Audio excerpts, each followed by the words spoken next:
Bom, e no ano de 2023 foram mais de 40 programas produzidos. Eu quero aqui aproveitar para agradecer pela sua audiência, pela tua companhia, agradecer a toda a nossa equipe aqui da TV Assembleia. Foram inúmeras matérias, foram várias entrevistas mostrando a arte na comunidade. Recebemos aqui inúmeros artistas no quadro musical O Som do Povo. E no programa de hoje nós vamos mostrar os melhores momentos de 2023. Fique com a gente porque o seu programa Cultura em Pauta, aqui tem a arte na comunidade, aqui é a arte na sua TV pública. Eu começo com esses principais momentos de 2023. E no programa Cultura em Pauta de hoje nós vamos falar sobre inteligência artificial no mercado e o mercado criativo e os impactos dessa tecnologia para este setor. Eu converso hoje com ele que é o professor Márcio Carneiro dos Santos, ele que é doutor pelo programa Tecnologias da Inteligência e Design Digital da PUC São Paulo. Também é professor associado do Departamento de Comunicação Social na área de jornalismo em redes digitais e também é coordenador do LabCom, que é o Laboratório de Convergência de Mídias, e atualmente é coordenador do programa de pós-graduação em comunicação. Professor Márcio Carneiro, seja bem-vindo ao Cultura em Pauta, tudo bem? Muito obrigado, Emanuel, muito obrigado pelo convite, feliz de estar aqui. Vamos conversar aí sobre inteligência artificial, né? Vamos lá.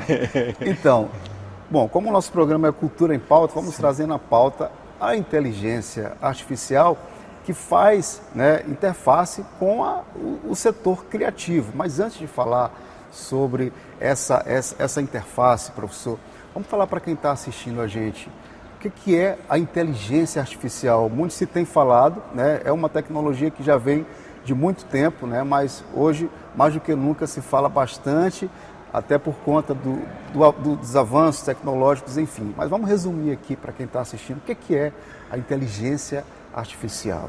Bom, inteligência artificial é uma área de conhecimento bastante antiga, né, que tem décadas de desenvolvimimento. Ela, na realidade, é um grande guarda-chuva, vamos dizer assim, para várias sub-áreas, né, ou seja, desenvolvimento de algoritmos, de programas direcionados para algumas funcionalidades. Por exemplo, a gente tem a área de visão computacional, ou seja, algoritmos para entender imagens, por exemplo, fazer reconhecimento facial e tal. Então, nessa área. Uma área bastante conhecida também é a área de aprendizado de máquina, ou seja, o machine learning, né, ou seja, são algoritmos que conseguem, por exemplo, a partir do seu histórico de compras num e-commerce, né, num portal de compras, identificar, vamos dizer assim, padrões no seu interesse e começar a te sugerir coisas, né? Sugerir um livro, sugerir um filme para você assistir, né? na sua plataforma de streaming, né? Dentro da sua caixa de e-mail, por exemplo, existe um algoritmo de inteligência artificial que detecta spam, né? Ou seja, então são algoritmos que, como o nome está dizendo, eles aprendem, né, em cima de dados anteriores e começam a, vamos dizer assim, fazer previsões ou predições, né? Por exemplo, pode ser uma recomendação, pode, né? Esse tipo de coisa. Existem outros algoritmos mais especializados na parte de entender e produzir o texto humano, né, que é a informação, vamos dizer assim, para a máquina mais complicada, né, ou seja, que ela não é estruturada. Então a gente tem essas, e tem outras áreas também, né. Mais recentemente, talvez por isso que a gente esteja aqui conversando, né, tipo assim, do ano passado para cá, uma sub-área mais recente chamada inteligência artificial generativa ou gerativa, né, Generative AI, ela começou a ficar mais conhecida a partir do lançamento de ferramentas como o ChatGPT, que está muito, enfim, em voga atualmente, né. Então, assim, essa sub-área especificamente, ela talvez seja a sub-área da inteligência artificial mais próxima, ou que tem uma interface maior com a cultura, né, porque são algoritmos que tentam, de uma certa forma, reproduzir a própria criatividade humana, né? Gerando texto, gerando imagens, vídeos, sintetizando voz, enfim. Você tem aí na internet uma série de exemplos, né? E talvez a IAG seja justamente a área onde a gente tem, vamos dizer assim, mais questões para discutir nessa interface com a indústria criativa, com a cultura e tal, porque, né, de repente eu tenho, né, um algoritmo que gera um texto, que faz imagens, né, que cria ilustrações, né? Então isso, naturalmente, isso vai impactar, né, por exemplo, profissões, né, profissionais que estão mais ligados a essas áreas, né, e isso gera não é apenas mais uma questão tecnológica, né, uma questão econômica, social. Então, os impactos da IAG na sociedade, eles estão além apenas do tecnológico, né? Então a gente tem estudos, por exemplo, tentando imaginar que empregos ou que funções vão ser parcialmente substituídas ou quais pelo menos precisam de uma atualização para mexer com essas ferramentas, né? Que é o que a gente tem feito. Enfim, tem uma série de consequências aí, dá muito pano para manga aí para falar. Né? Então, a inteligência artificial, na verdade, está presente no dia a dia das pessoas. Já há um certo tempo, apesar das pessoas...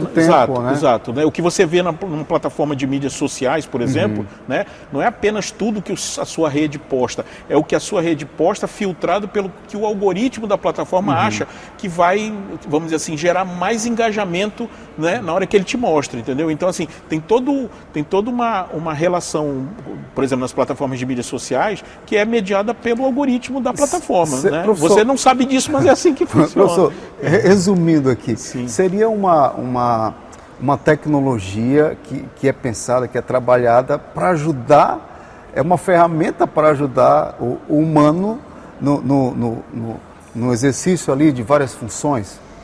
Olha, seria isso? Naturalmente, assim, o que a IAG, essa variação, essa sub-área que a gente está falando agora com mais ênfase, né, o que ela faz é te gerar ganhos de produtividade, tá? Por exemplo, se você é vamos dizer que você seja um designer ou você seja uma pessoa, um diretor de arte numa agência de publicidade, né, e chega uma campanha para você. Se você sabe operar com uma ferramenta dessa, você consegue, por exemplo, prototipar, gerar 10, 20, 30 opções para levar para o seu cliente ou para decidir com muito mais rapidez. Se você é um redator e precisa escrever alguma coisa, né? Ele com certeza ele vai te ajudar naquela coisa que a gente fala da síndrome da página em branco, ou seja, é muito mais difícil começar do zero, né? E é mais fácil começar de alguma coisa que pré-existente. Então, essas ferramentas vão te dar textos, imagens, e a partir daí você vai, enfim, melhorar e tal. São ganhos de produtividade, resumidos de forma geral, volume, tá? Eu consigo gerar muito mais coisas, velocidade, ou seja, eu consigo produzir isso mais rapidamente, e variedade. Por exemplo, eu posso pegar uma imagem ou um texto e dizer assim, eu quero esse texto com um tom acadêmico, ou com um tom publicitário, ou com um tom de piada. E a máquina vai fazer essa variação para você mais rápido. Então, assim, basicamente são essas as vantagens mais diretas. Agora, tem toda uma outra questão, um outro lado aí, né? Que pode não ser tão benéfico assim como você está falando. Isso que eu queria que a gente falasse agora, sobre essa relação, né, da inteligência artificial e essa indústria, a indústria do mercado criativo. Né? Porque a gente sabe que a indústria desse mercado, essa criação, ela vem do pensamento humano, do fazer humano. Como é que é essa relação hoje? Como é que as pessoas estão utilizando dessa ferramenta para esse mercado? Bom, vou te dar um exemplo bem antigo de um experimento de inteligência artificial que foi feito em 2016, né? Um algoritmo de aprendizado de máquina, ele foi treinado, passaram para ele mais de 300 obras, né? Um conjunto muito grande de obras do Rembrandt. Certo. E ele conseguiu, a partir desse aprendizado, ou seja, ele detectou padrões na obra daquele artista, que ele conseguiu entender como, vamos dizer assim, caracterizar, esse artista pinta desse jeito, e começou a produzir coisas muito semelhantes, né, ao que seria, né, por exemplo, poderia te vender um Rembrandt criado por inteligência artificial, né, e talvez você tivesse um pouco de dificuldade de discernir que esse não é, né. Então, assim, é importante lembrar que os algoritmos de aprendizado de máquina e tal, eles sempre partem, eles só fazem o que eles fazem a partir de dados pré-existentes, tá? Então, por exemplo, às vezes as pessoas, eu sou jornalista, né, e tal, então assim, vai acabar com o jornalismo? Veja bem, eu posso, é muito difícil eu ter hoje uma situação em que a máquina vai na rua para entrevistar uma pessoa, entendeu? Isso jamais vai acontecer. Não, eu não digo jamais, mas eu estou dizendo assim, num primeiro momento, esse primeiro contato, esse primeiro levantamento da informação, é muito difícil a IAG fazer, ou a inteligência artificial fazer. Agora, quando eu consigo dar para ela uma base anterior de treinamento, por exemplo, no caso do ChatGPT, ela recebeu bilhões de documentos da internet, livros, notícias, posts de mídias sociais e tal. Ela vamos dizer assim, processou esse conjunto, a partir daí ela consegue escrever com muita, né, com muita eficiência. Agora, por exemplo, o ChatGPT... Mas esse corpo a corpo ali o dado original, a informação de primeira mão, né, é mais difícil para a IAG coletar. Agora, quando ela pode acessar uma base de dados, quando ela pode partir de dados... Por exemplo, recebe essas informações... Ela usa essas informações, né, e eventualmente ela vai extrair padrões dessas... Né, ou seja, ela vai aprender, né, no sentido, né, como ela aprende, não como o humano aprende, né? Mas assim, ela vai entender determinados padrões e a partir do momento que ela identifica esses padrões, ela consegue reproduzir isso. E aí, né, ela começa a gerar, daí IAG, generativa, coisas que, em teoria, seriam coisas novas, coisas criativas. Quando, na realidade, o que elas fazem é uma espécie de mistura, né, a partir do que você pede e da base que ela tem de treinamento. Ela junta as duas coisas, quando você manda um prompt lá para o ChatGPT, escreve para mim um texto, né, ou uma ferramenta de imagem, cria para mim uma imagem. Né, o que ela faz a partir do que você pede, ela vai na base de treinamento dela, separa o que ela acha que tem a ver com o que você pede, dá uma espécie de misturada, liquidificada e te gera uma coisa nova, entre aspas, né? Professor, agora nós temos aí duas coisas, né? Eu não sei se seria uma coisa de preocupação, né? Sim. Que essa ferramenta, essa tecnologia substitua essa mão de obra, né, humana, e tem o outro lado também, quando você fala de criação, né, do mercado criativo, o lance dos direitos autorais. São duas coisas distintas aí, não é isso? Sim. Veja bem, como eu falei, eu acho muito...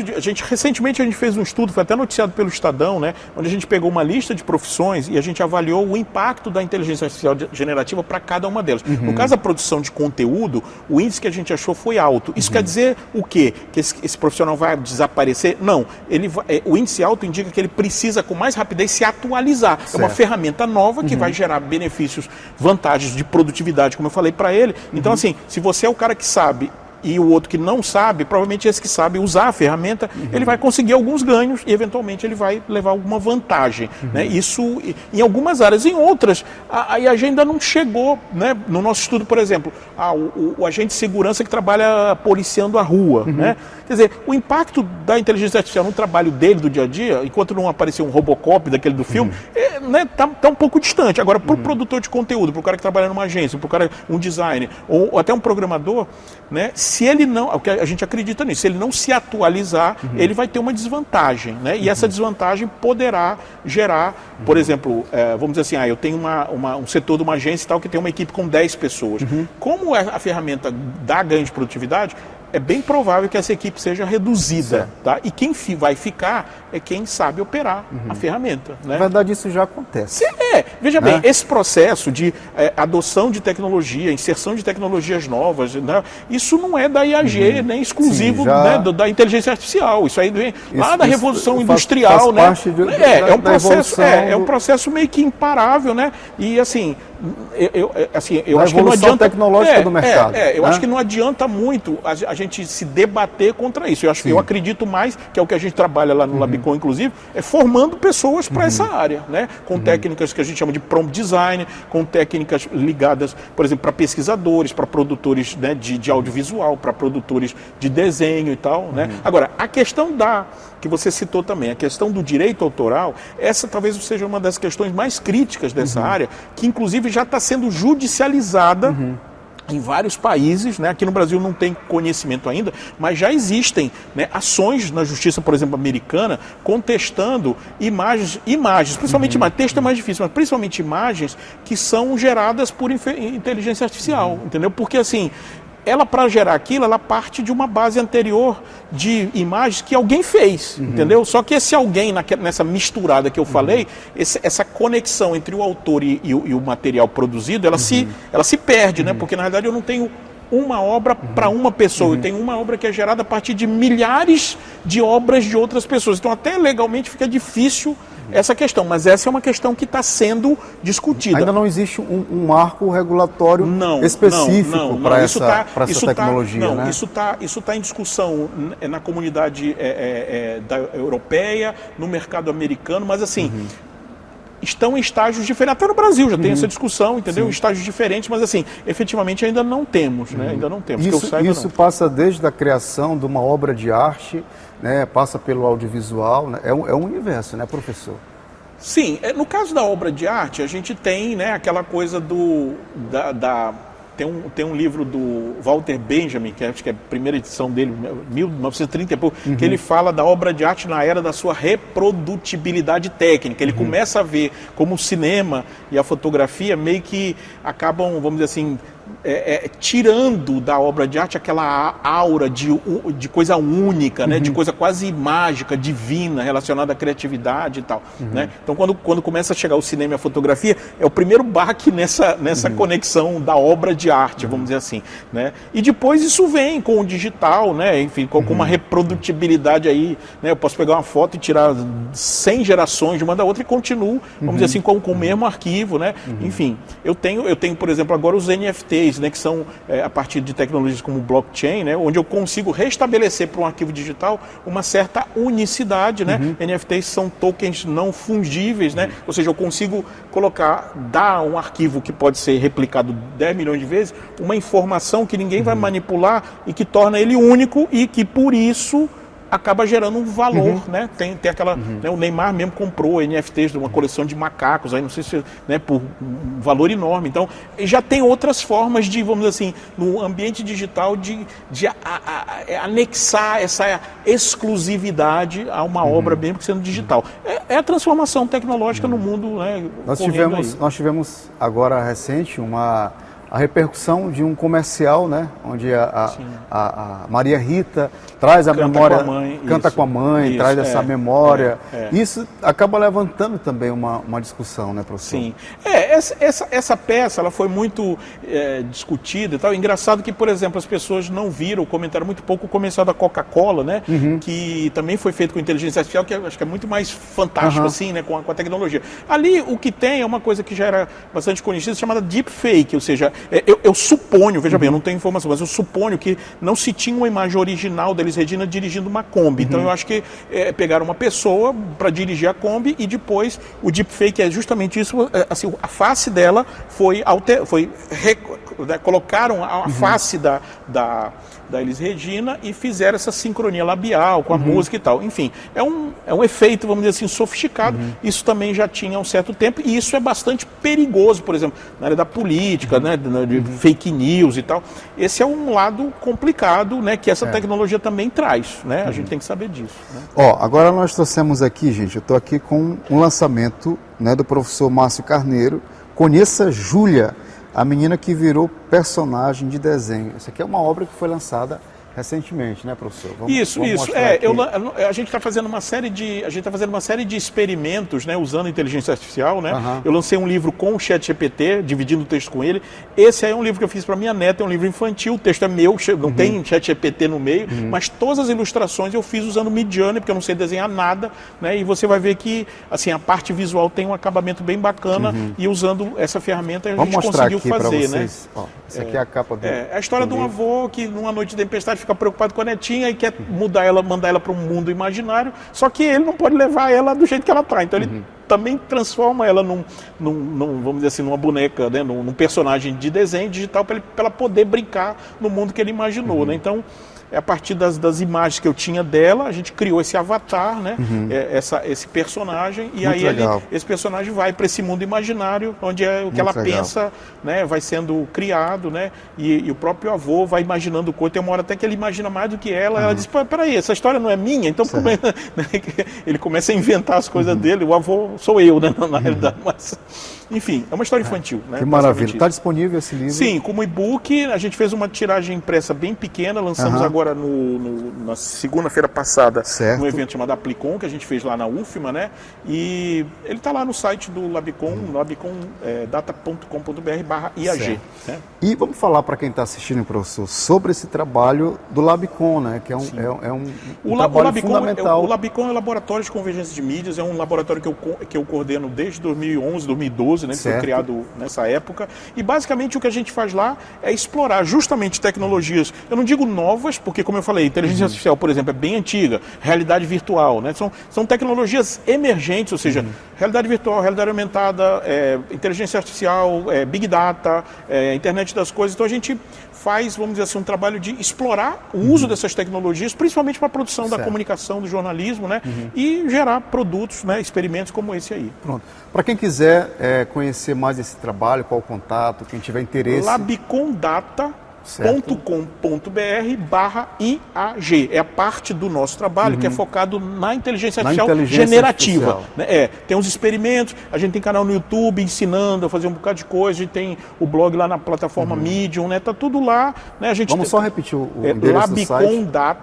labicondata.com.br. Esse é o site. Agora, se você quiser ir direto na IAG, labicondata.com.br/IAG. Que aí vai direto na página da inteligência artificial generativa. Essa é uma área do conhecimento, uma área tecnológica que está crescendo bastante. Sim, é uma área interdisciplinar, né? Quer dizer, assim, como eu falei, na origem, ou seja, na ciência da computação, tem décadas. Agora, mais recentemente, né, essa área começa a fazer interfaces, né, com a economia, com as artes, com a cultura, com a comunicação. E a gente está mais ou menos nesse trabalho de, vamos dizer assim, de mapear essas possibilidades, né, principalmente com o nosso campo, que é o campo da comunicação. Professor, eu quero lhe agradecer pela sua participação aqui no programa Cultura em Pauta. Quando tiver um outro projeto, um outro trabalho, estamos de portas abertas. Tá legal, tá. Não, toda vez que eu faço, eu disparo aí alguma coisa para a rede de amigos aí do jornalismo. É isso, minha gente, a cultura na pauta, a inteligência artificial na pauta, aqui no seu programa. Que maravilha, minha gente, você está acompanhando o programa Cultura em Pauta, os melhores momentos do ano de 2023. Eu vou para um rápido intervalo. Daqui a pouquinho eu estou de volta.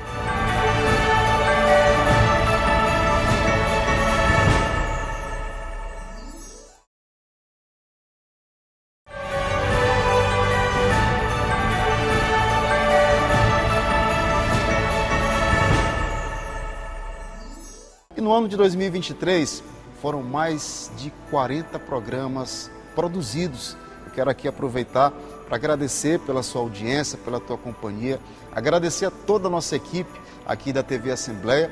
Foram inúmeras matérias, foram várias entrevistas mostrando a arte na comunidade. Recebemos aqui inúmeros artistas no quadro musical O Som do Povo. E no programa de hoje nós vamos mostrar os melhores momentos de 2023. Fique com a gente porque o seu programa Cultura em Pauta, aqui tem a arte na comunidade. Aqui é a arte na sua TV pública. Eu começo com esses principais momentos de 2023. Eu vou trazer para vocês uma matéria, na verdade, um dos episódios, né, da série Logradouros, um trabalho fantástico produzido pela equipe da TV Assembleia, né, pelo Fábio Cabral e toda a equipe aqui. Um trabalho, gente, que traz curiosidades, né, histórias de nomes de locais, de diferentes lugares aqui de São Luís, e você vai conferir a partir de agora.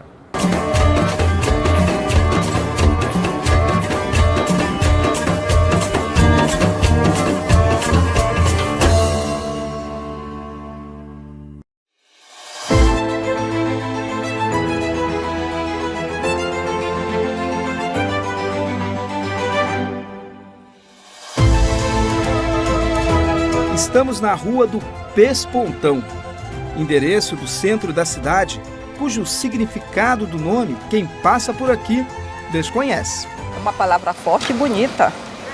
É. E qual o significado dela? E aí é que eu não sei. Até quem mora na rua há mais de 40 anos não sabe explicar o porquê do nome Pespontão. Não sei, eu não conheço o Pespontão, mas eu sei que esse nome já é antigo.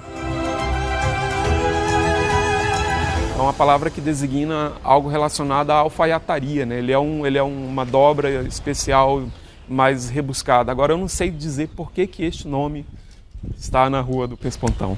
Ao longo do tempo, muitos logradouros da capital foram batizados com nomes curiosos, como esse aqui, a Rua do Pespontão. Parece estranho, né? Mas tem uma explicação. A escolha desses nomes se deu de forma espontânea, sempre a partir de experiências vividas pelos moradores em determinada época da história. Os nomes curiosos, eles têm muito a ver com fatos que aconteceram no lugar. Existem muitas histórias curiosas que aí tem um leque para pesquisa muito grande, pela memória, sobretudo, das pessoas mais velhas, que ouviram de seus pais e de seus avós muitas dessas histórias. Que tal conhecer algumas dessas histórias? O caminho da boiada, por exemplo, era por onde passavam os animais, levados até o matadouro para serem abatidos e transformados em alimentos. A Rua do Mocambo faz referência a uma área quilombola, refúgio de escravos. Já a Rua das Crioulas... Rua das Crioulas, o Domingos Vieira também diz que ele se deve ao fato de que em algum ponto do que era o final da rua, se concentravam mulheres negras e elas tinham certa capacidade de sedução. Enfim, ele faz uma descrição bastante romântica e idealizada dessas mulheres e do poder de sedução delas. Mas no quesito criatividade, os becos são insuperáveis. É cada nome e a explicação é contada por quem vive e anda por esses becos.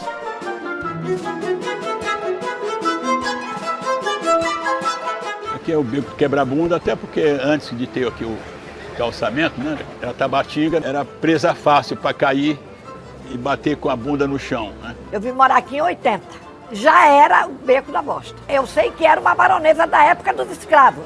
Ela era milionária e ela botava as fezes, mandava os escravos jogar as fezes nesse prédio aqui. Esse beco começou com uma senhora, estava nesse canto ali, e passou um gringo, a menina estava chorando e ela acho que não podia pegar a criança.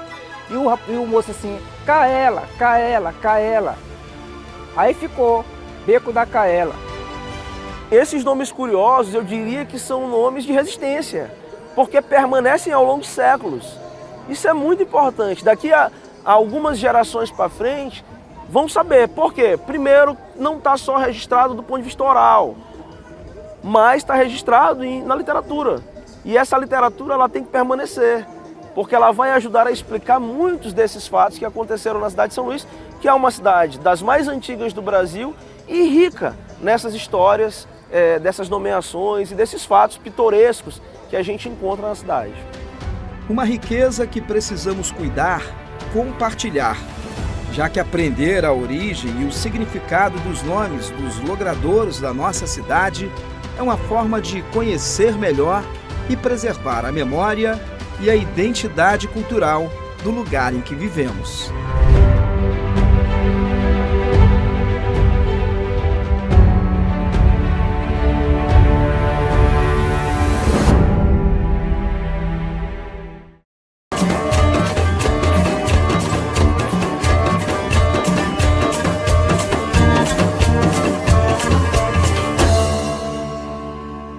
Bom, e você acompanha aí o programa Cultura em Pauta, a nossa retrospectiva da nossa programação cultural aqui na sua TV Assembleia. Olha só, não sai daí, daqui a pouquinho eu volto mais com o seu programa Cultura em Pauta.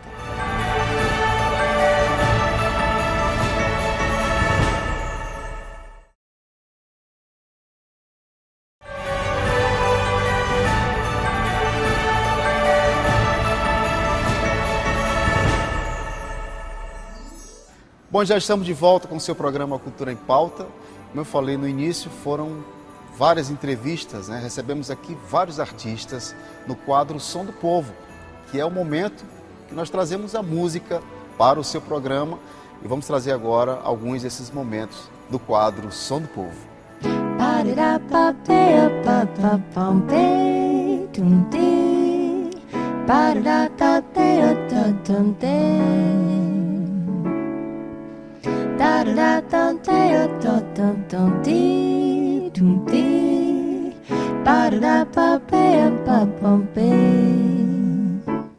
Your eyes make me dizzy.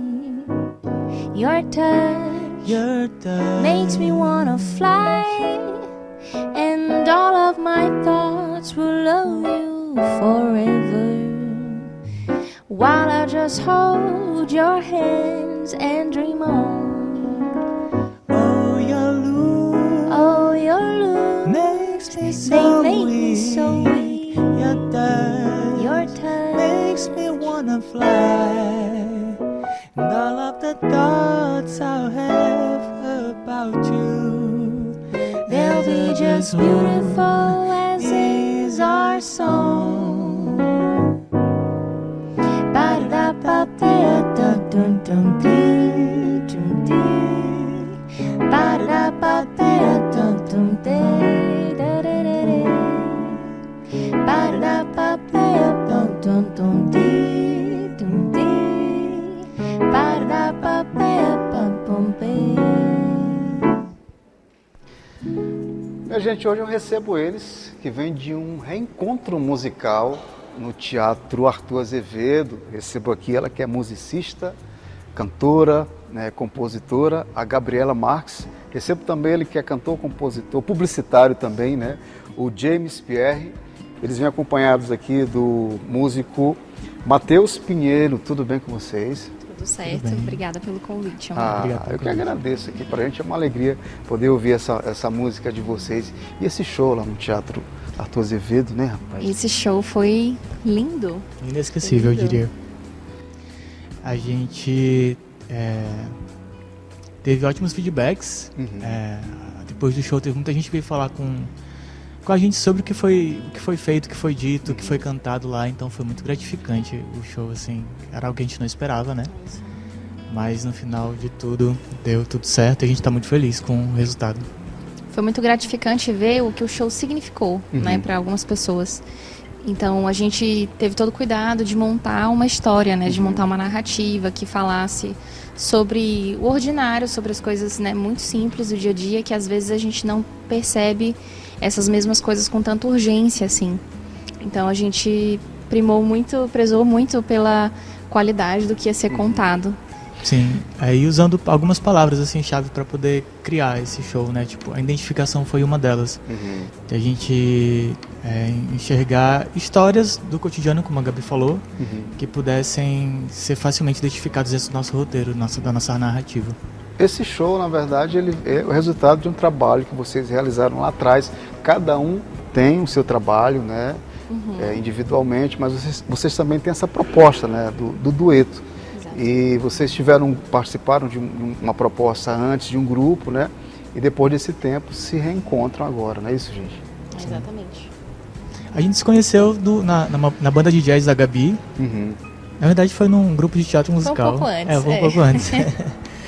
Aí tudo foi se desenrolando até chegar à versão mais minimalista de tudo isso, que foi o duo. Inicialmente era eu, a Gabi e o Carlos Hernani, outro músico da gente. E aí a gente foi compondo canções, foi desenvolvendo o projeto, e aí a gente fez aquele show há 5 anos atrás. Começou a lançar algumas músicas autorais na internet. E experimentando isso até chegar no show que rolou na sexta. Foi o Jazz Encontros, uma proposta, né, da Gabi, e depois você veio, né, James, participar desse projeto, não é isso? Isso. Vocês se apresentaram bastante, vários projetos também, né? Na verdade, a gente só acabou porque cada um foi, né, seguindo seu rumo. Tem gente em Portugal, outro passou no concurso, tá, né, trabalhando como professora de música, e outro em São Paulo. Então, assim, cada um seguiu, mas a história da Jazz Encontros foi uma história muito marcante para a cidade. E um pouco antes desse hiato gigante, né, que a gente está passando, porque eu nunca gosto de dizer que acabou. Para mim nunca acabou. A gente, eu ia fazer uma viagem, ia passar um tempo fora e chamei o James para, né, cantar na banda. E ele fez, exatamente, e ele fez um ótimo trabalho. Aí quando eu voltei, eu perguntei para ele se ele não queria continuar. Só que por ser uma banda de jazz, né, era uma coisa muito específica, a gente preferiu ter esse outro projeto à parte que pudesse ter também essas outras identificações com outros gêneros musicais. E como eu sempre ouvi muita coisa, eu nunca cantei jazz. Eu acho que eu comecei a cantar jazz mesmo na banda da Gabi. E digo que fui iniciado por ela, né? Ele foi forçado. Foi? Mas foi muito bom passar por isso. Que legal, foi uma gente. escola. Bom, vocês têm em comum aí essa referência, né, do jazz. Fazem um passeio, são releituras, né, de clássicos da música brasileira, e também tem trabalho autoral no repertório, não é isso, gente? Isso mesmo. A gente, nessa última edição desse último show, a gente tentou fugir um pouco dessas expectativas, né, que tinham. Teve algumas pessoas que me perguntaram se ia ser um show de jazz e tudo. Eu falei, não é. de música autoral, a gente está ali para contar outras histórias, né? Então a gente fugiu um pouco dos standards, fugiu até bastante dos clássicos das músicas brasileiras, e a gente deixou algumas, eu não vou poder dar spoiler, porque vai que tem uma outra edição, mas a ideia foi a gente conseguir contar com músicas inéditas, músicas de amigos nossos, né? Músicas nossas, e outras menos conhecidas, para que a gente conseguisse encaixar isso numa rotina, assim, sabe? De show. E eu parei para pensar nisso, inclusive após o show, e eu vi que foi um pouco ousado da nossa parte, porque o show foi cheio de música inédita, que a gente nunca, assim, mostrou pouquíssimo para as pessoas, e a gente não tinha nada assim que as pessoas, inclusive, pudessem cantar com a gente, assim, muito no show. Então, foi um pouco corajoso da nossa parte, assim, vendo depois. Foi meio saliente, né? Dá pra gente ouvir Com certeza. Um pouco dessa canção inédita aí.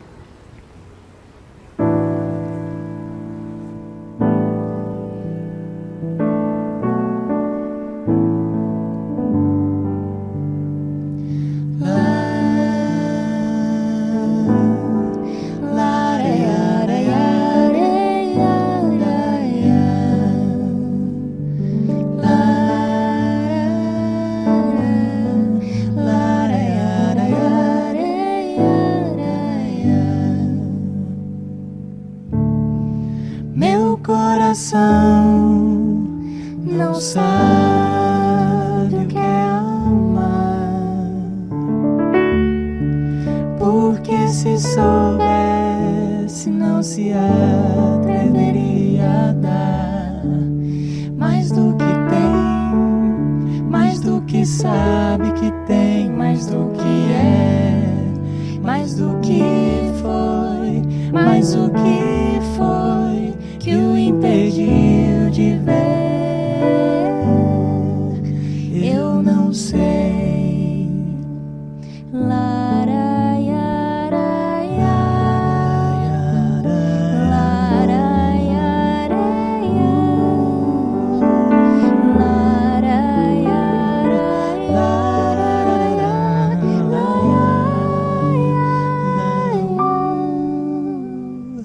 Ah, coração, tens que aprender, nem todo peito é lugar pra você. Tens que se amar primeiro, pra que metade se ideal é ser inteiro. Ah, coração, tens que aprender, nem todo peito é lugar pra você. Tens que se amar primeiro, pra que metade se ideal é ser inteiro.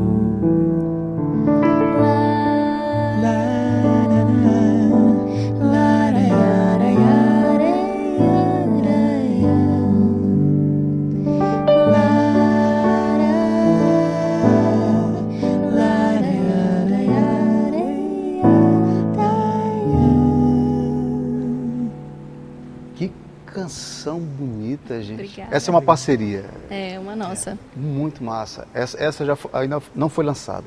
Ela não foi lançada oficialmente, não foi lançada. Né? Ah, foi a primeira, acho que a primeira música que a gente gravou foi ela.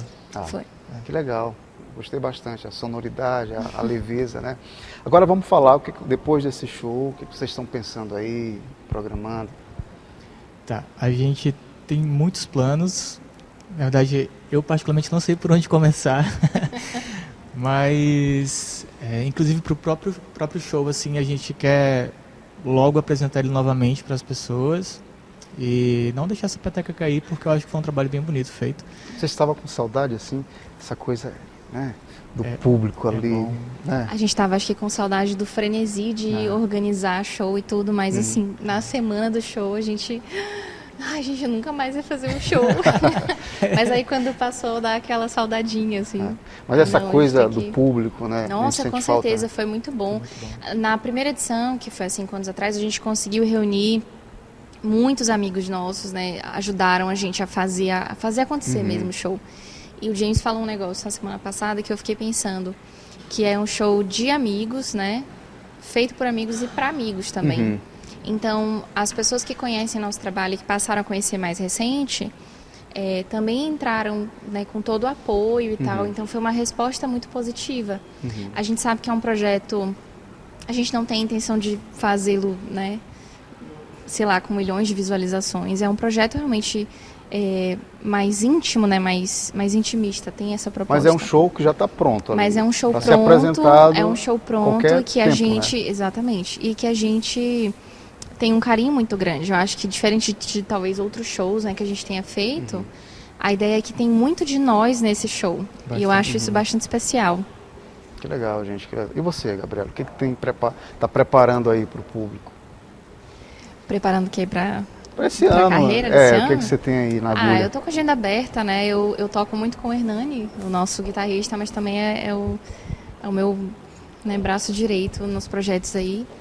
E a gente pretende fazer algumas coisas de duo, né? Eu e ele, né? Voz, mas é mais voltado mesmo pro jazz. E com música brasileira eu pretendo, né, investir na gente aqui no duo. Que legal, gente. Muito legal essa proposta de vocês, né? E o Matheus Pinheiro ali, né?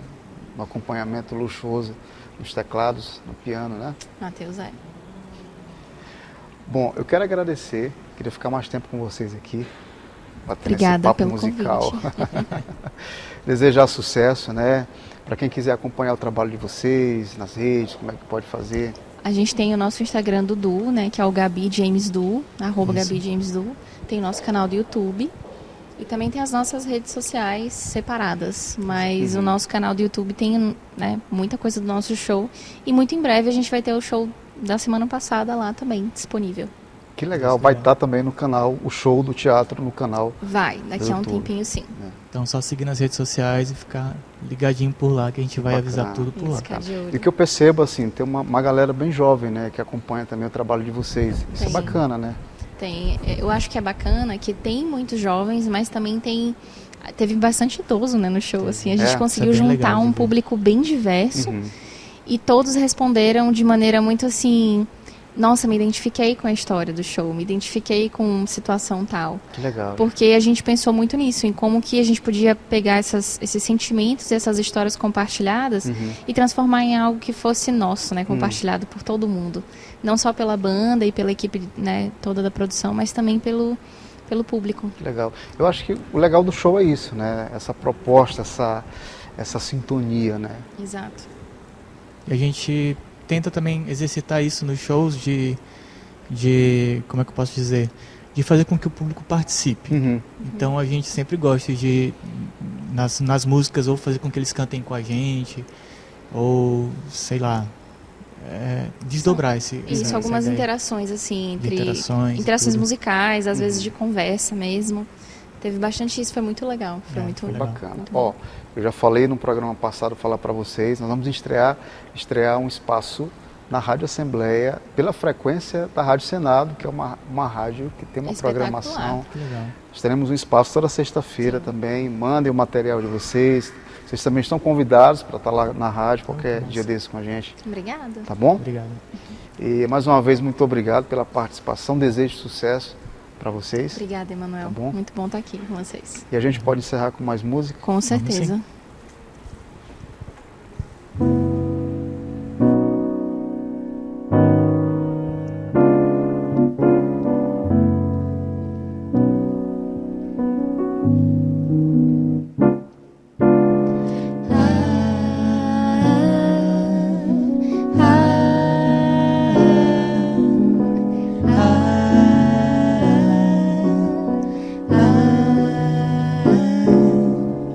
As fotografias, camisas manchadas, livros e mais livros que recebi de você, piadas internas, brigas infundadas, cada episódio que me lembro com você está selado com uma boa dose de café.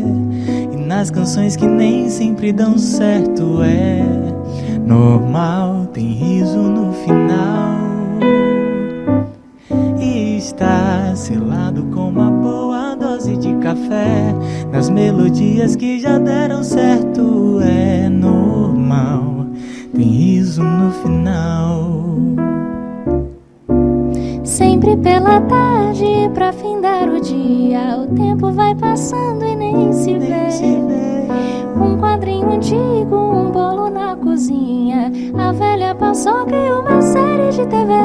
Está selado com uma boa dose de café. E nas canções que nem sempre dão certo, é normal, tem riso no final. Bom, esse foi o programa Cultura em Pauta, os melhores momentos do programa Cultura em Pauta aqui da sua TV Assembleia. Eu quero agradecer pela sua companhia, lembrando que o nosso programa ele é exibido toda sexta, às 3 da tarde, no canal da TV Assembleia 9.2, canal aberto 9.2, também Max TV, canal 17, Sky 309.2 e toda a nossa programação, gente, ela também é exibida no nosso canal do YouTube, TV Assembleia Maranhão. Que Deus abençoe a cada um de vocês. Eu fico por aqui, depois voltamos com mais programa Cultura em Pauta. Valeu, minha gente!